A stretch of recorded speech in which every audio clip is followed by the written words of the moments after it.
कश्मीर के जंगल में टूनी नाम की एक सुंदर सी चिड़िया रहती थी। वो हर रोज अपने बच्चों के लिए छोटे छोटे फल और दाने लाया करती थी।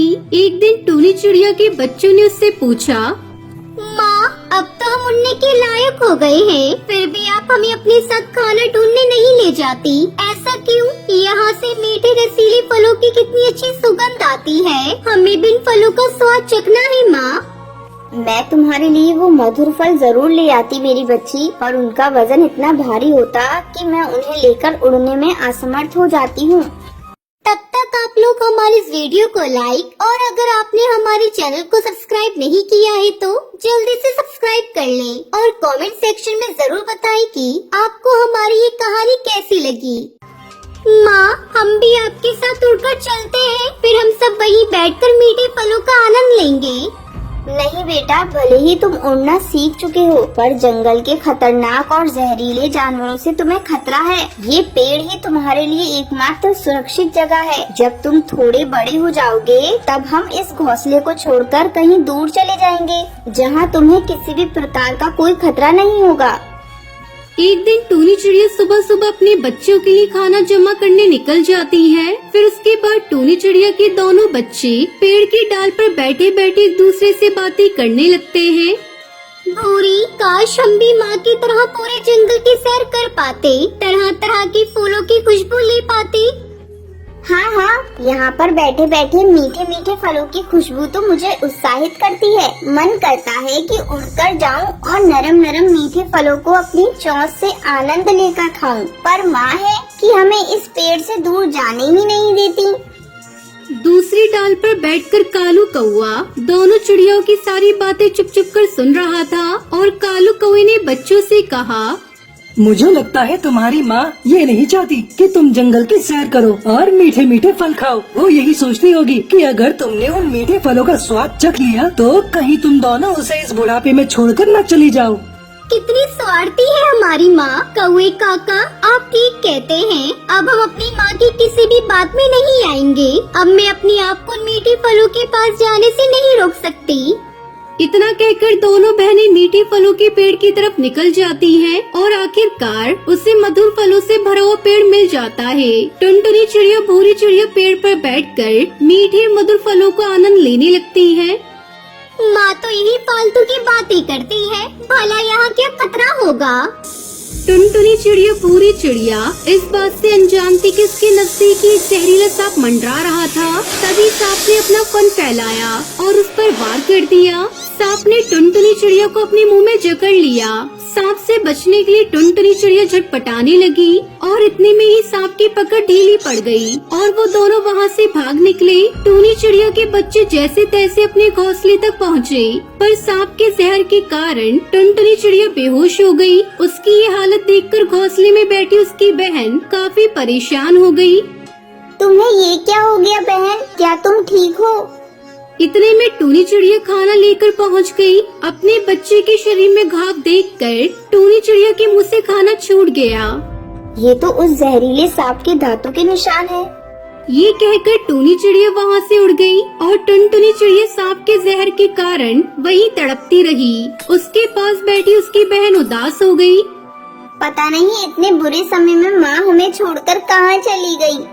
कुछ ही देर में बारिश होना चालू हो गई और बारिश की एक बूंद आकर सीधा टुनटुनी चिड़िया पर पड़ी, जिसके बाद उसका घाव पूरी तरह से ठीक हो गया और वो होश में आ गई। अरे ये तो चमत्कार हो गया है। लगता है भगवान ने हमारी मदद की है। टुनटुनी बहन, तुम बिल्कुल ठीक हो गयी। हाँ भूरी, अब मैं बिल्कुल ठीक महसूस कर रही हूँ, बल्कि पहले से ज्यादा बलवान और स्वस्थ महसूस कर रही हूँ। पर माँ कहाँ है? मुझे इस हालत में देखकर अभी तक ही नहीं आई। टुनटुनी, कौवा काका बिल्कुल ठीक कहते थे। हमारी माँ तो बड़ी स्वार्थी निकली। तुम्हें सांप ने डसा है, ये देखकर वो हमें भगवान के भरोसे छोड़कर निकल गयी। हाँ बहन, अब हमें आगे की जिंदगी बिना माँ के लिए जीनी होगी। इसके बाद दोनों अपने जीवन अपनी मर्जी से जीने लगी। एक दिन दोनों बहनें प्रतियोगिता रखती हैं कि कौन ज्यादा ऊंचा उड़ सकता है, जिसके बाद दोनों उड़ते उड़ते बादलों में पहुंच जाती हैं। तभी वहाँ उन्हें एक बादल मिलता है जो उन्हें देखकर बोलता है, क्या तुम दोनों टूनी चिड़िया के बच्चे हो? क्योंकि इतना तो केवल टूनी चिड़िया ही उड़ सकती थी। नाम मतलब स्वाति चिड़िया का, जो मुझे भगवान के भरोसे मरता छोड़कर चली गई। लगता है तुम्हें अभी तक सच्चाई मालूम नहीं है। कैसी सच्चाई? एक दिन तुम्हारी माँ टूनी चिड़िया घबराती हुई आसमानों की तरफ उड़ती जा रही थी, पर मैंने उसका रास्ता रोकते हुए उसे इतने ऊपर आने की वजह पूछी। तब तुम्हारी माँ ने बताया, मेरे बच्चे को एक जहरीले सांप ने डस लिया है, जिसका इलाज धरती पर संभव नहीं है, इसलिए मैं भगवान के पास मदद मांगने जा रही हूँ। सुनो चिड़िया, मैं एक जादुई बादल हूँ। मेरे पानी की बूंदें तुम्हारी बच्चियों को एकदम स्वस्थ कर देंगी। पर मैं ये देख रहा हूँ कि तुम्हारी बेटी के पास समय बहुत कम है और उसे अभी के अभी जादुई पानी देना होगा, और अगर देर हो गई तो जादुई पानी भी तुम्हारी बच्ची की जान बचाने में असमर्थ होगा। तो किस बात की देर है बादल भैया, जल्दी से मेरी बच्ची की जान बचा लो। मैं जीवन भर आपकी आभारी रहूंगी। मैं तुम्हारे धरती पर पहुंचने के पहले बारिश नहीं कर सकता, वरना मुझसे निकलने वाली बिजली तुम्हें झुलसा देगी, और यदि मैं तुम्हारी धरती पर पहुंचने तक इंतजार करता हूं, तो तुम्हारे बच्चे की जान खतरे में आ जाएगी। मुझे मेरी परवाह नहीं है बादल भैया, बस आप मेरी बच्ची को बिल्कुल ठीक कर दीजिए। उसके बाद मैंने पानी बरसाना शुरू कर दिया और तुम्हारी माँ ने तेजी से धरती की तरफ उड़ना शुरू कर दिया। पर वो धरती पर पहुँचती उससे पहले मुझसे निकलने वाली बिजली ने उन्हें शिकार बना लिया, और तुम्हारी माँ तड़पती हुई धरती पर आकर गिर गई, जिससे उनकी मौत हो गई। बादल के मुंह से सच्चाई सुनकर टूनी चिड़िया की दोनों बेटी रोने लगी। हम दूसरों की बातों में आकर अपनी माँ को गलत समझ बैठे और हमने अपनी प्यारी माँ को खो दिया। हमें माफ कर दो माँ, हमसे बहुत बड़ा अपराध हो गया।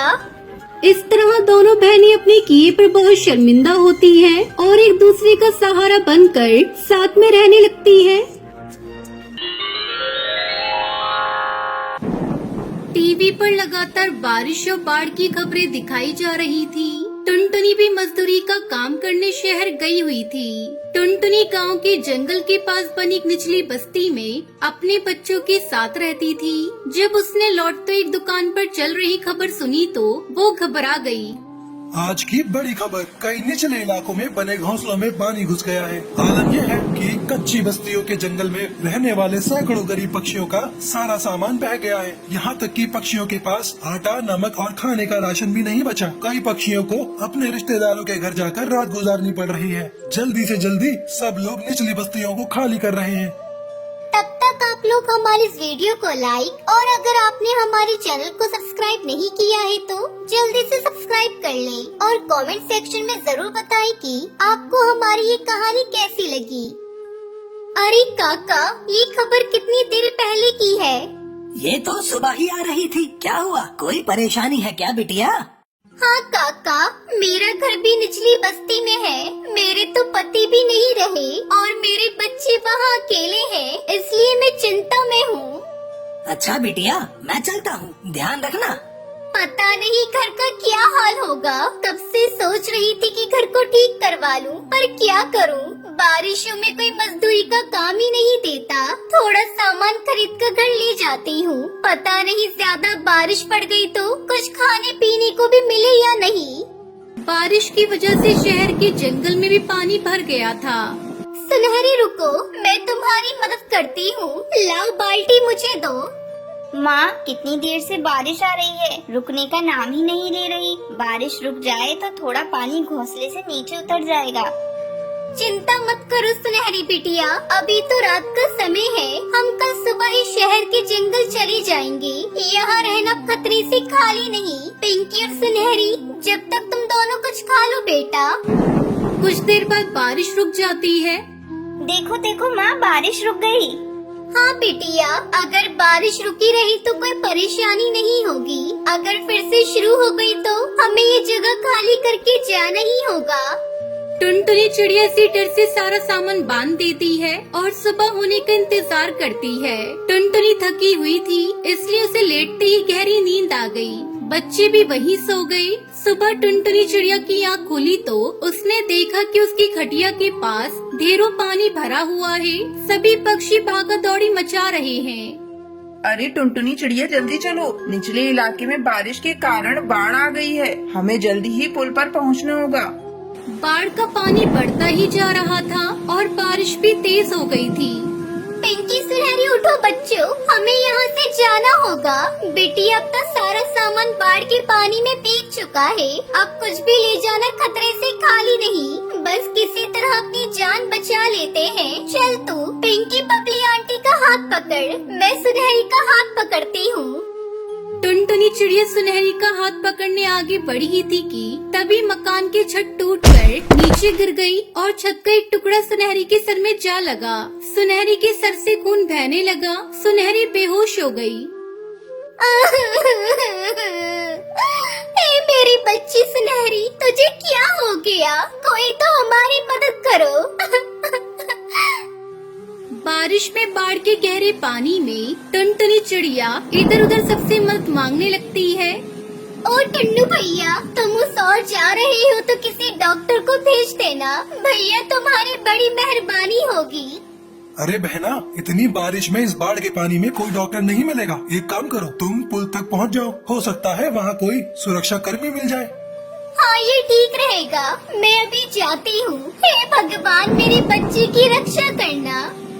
बाढ़ के पानी में तैरती हुई टुनटुनी चिड़िया पुल तक पहुंचने की कोशिश कर रही थी। उधर पिंकी चिड़िया का रो रो कर बुरा हाल था। टुनटुनी चिड़िया किसी तरह पुल पर पहुंचती है। अचानक भीड़ में से एक डॉक्टर टुनटुनी को रोता हुआ देख लेता है। सुंदरी, तुम बच्चों के साथ रहो, मुझे उस मजबूर माँ के साथ जाना होगा। लगता है उसका बच्चा बीमार है। पर इससे आपकी जान को भी खतरा हो सकता है, अगर आपको कुछ हो गया तो। सुंदरी, मैं एक डॉक्टर हूँ, मेरा सबसे पहला कर्तव्य यही है कि मैं अपनी जान की परवाह किए बिना किसी की जान बचाऊं। अगर मैं आज इस गरीब मजबूर माँ के साथ नहीं गया तो कल मैं अपने पेशे और अपने समाज से आंखें नहीं मिला पाऊंगा। कुछ देर बाद सुरक्षा कर्मी आएंगे, तुम उनके साथ घर लौट जाना, मैं किसी न किसी तरह वापस आ जाऊंगा। उस डॉक्टर का नाम कालू था। जब डॉक्टर कालू कौए ने टुनटुनी को रोता बिलखता हुआ देखा तो उससे रहा नहीं गया और अपना फर्ज निभाते हुए वो टुनटुनी के पास पहुँचा।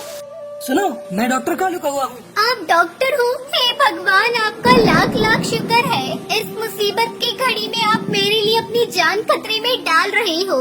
भगवान आपका भला करे। बड़ी मुश्किल के साथ वो टुनटुनी के साथ उसके घर तक पहुंचता है। सुनहरी की हालत बहुत नाजुक थी। डॉक्टर कालू ने जल्दी जल्दी सुनहरी का इलाज करना शुरू किया और थोड़ी देर बाद सुनहरी को होश आ जाता है। डॉक्टर साहब, इस घड़ी में कोई भी इतनी सहायता नहीं करता जितनी आपने मेरी की है। मेरे घर के चिराग को बुझने से बचा लिया। टुनटुनी, मैं तो बस अपना काम कर रहा था और कर्म करने की प्रेरणा मुझे ईश्वर देते हैं और अब घबराने की कोई जरूरत नहीं है। अब तो बारिश भी रुक गई है और सुनहरी बिल्कुल ठीक है। अपना और अपने परिवार का ख्याल रखो। इस तरह टुनटुनी चिड़िया डॉक्टर कालू कौए की मदद से अपनी बच्ची को बारिश के कहर से बचा लेती है और बारिश रुकने के बाद अपना नया घोंसला तैयार करती है। फिर सभी खुशी खुशी रहने लगते हैं।